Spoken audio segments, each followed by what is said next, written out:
Hi, I'm Michael Jackson Heimos from Santa Monica's Morgan-Wixson, here with a talkback conversation with Deonté Allen.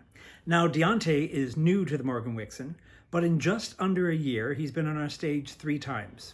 First, last summer in The Wedding Singer, and then he played one of the very funny pastry chefs in last fall's The Drowsy Chaperone, and then he was just about to open in The Wild Party, right before we had to close it because of the COVID-19 virus. I wanted to find out more about this talented newcomer and see how he's doing while we hunker down at home. Hey, Deonté, thanks for doing this with me. Oh, thank you very much, Michael, for having me. I appreciate it. So now you're a native Los Angelino, correct? Yep. Born and raised in Los Angeles. When did you first start acting and singing? When did you take an interest in that? So, I had this dream to kind of like want to be a respiratory therapist. So I decided to go back to community college at Santa Monica College, and I was taking classes there, and I wanted to do something fun too. So, I thought I was a okay singer, but I just thought I wanted to just get better, and so I signed up for a singing class, and it landed me in this program that I had to take like some kind of ensemble class, and the 3 choices was jazz ensemble, opera ensemble, and musical theater. And I've always gone to like see musical theater or whatever, like shows and everything, but I never would imagine like actually performing, like actually on stage.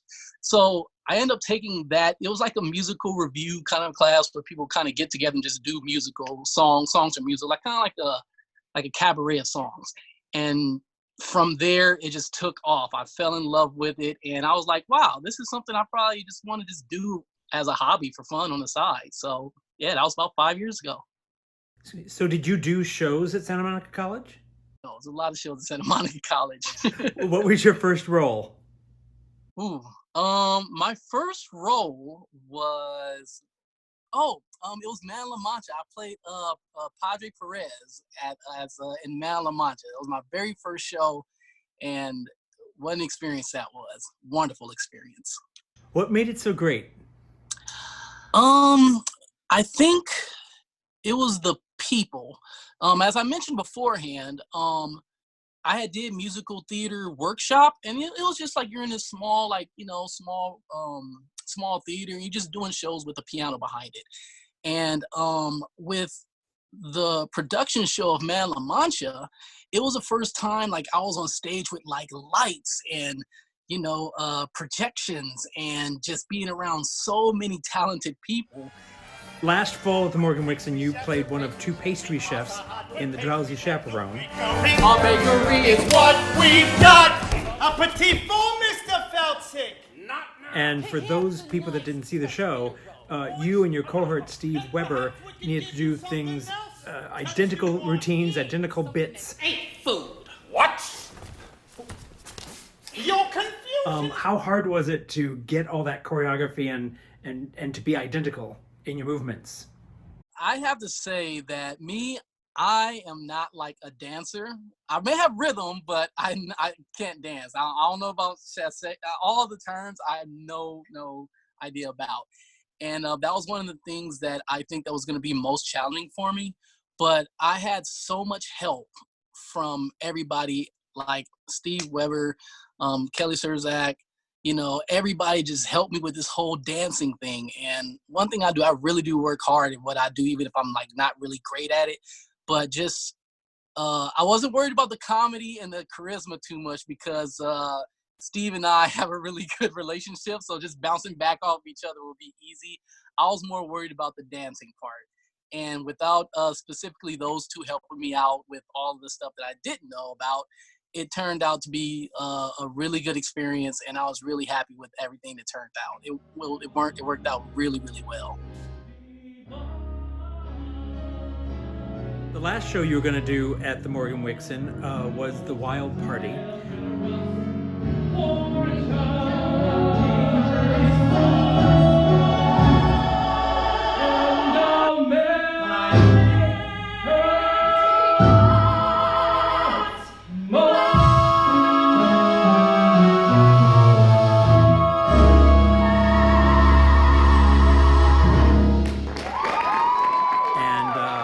unfortunately, we had to postpone the opening because of the COVID-19 virus the night before you guys were supposed to open. I was wondering if you could talk about, I mean, that must have been so hard on the cast. I was wondering if you could talk about that. Yeah. You know, when we were all rehearsing, we just knew that it was a possibility that things was gonna get like, you know, maybe we wasn't gonna be able to do all of the weeks or whatever, but we knew that we kind of at least had opening weekend. And when I remember feeling when we had that final dress rehearsal, and we felt so good about it. I think the first thing that went to my head was, oh my goodness, we are gonna kill them tomorrow. This is gonna be great. And we were celebrating. We had that little mini crowd, which responded really, really well, which gave us even more excitement to do it. And I don't know, it just felt like we just had we had just ripped from us. Like, you know, we were supposed to open less than 24 hours, and something we were really excited to show and we thought was going to be really, really good. And, you know, it was just crushing. I've never seen so many people, my castmates, production crew, everybody was just, I mean, to the point of tears. Like, it meant so much to us to be able to show this, to the point where it moved so many of us. So I remember consoling so many people that day. And yeah, it was a tough one. It was a tough one to just kind of like let go once when it was all said and done. You're a busy guy. What's your day job? So I am in package delivery. I work for Federal Express.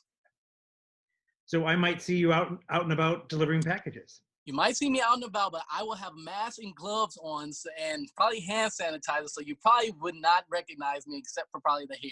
So, What do you enjoy about working at the Morgan-Wixson? a few things actually. I feel like I remember going to the Morgan-Wixson for the first time and seeing a show that the Morgan-Wixson had done called Peter and the Starcatcher. And it was my very, very first show. I remember you in it as well. and it was one of those moments where I was like, I want to be able to do that. They look like they do really, really good shows. And that was probably, what year was that? Probably about maybe 20. I think it was like 3 years ago, I think. Yeah, 2016. And once when I saw that, I feel like that inspired, and it looked like you guys had so much fun up there. And that really did inspire me to even show up at the Morgan-Wixson and even try out. And it was one of those things is like, I'm going to be on stage up here one day. I want to be. So I feel like that motivated me a lot. Seeing one of you guys' shows and seeing just the, well, that's what got me into it actually. And then once when I actually got there, it felt like such a family community kind of a atmosphere. And you know, it's something it's like one of those things that you don't know it until you're like actually there. You don't see how in depth it feels until you're actually like in it, especially for a newcomer such as myself. I just feel thrilled that I'm with people whom been doing this since they were kids, and some people whom have, you know, done it like maybe just a couple of years ago, or maybe this is their first time on stage.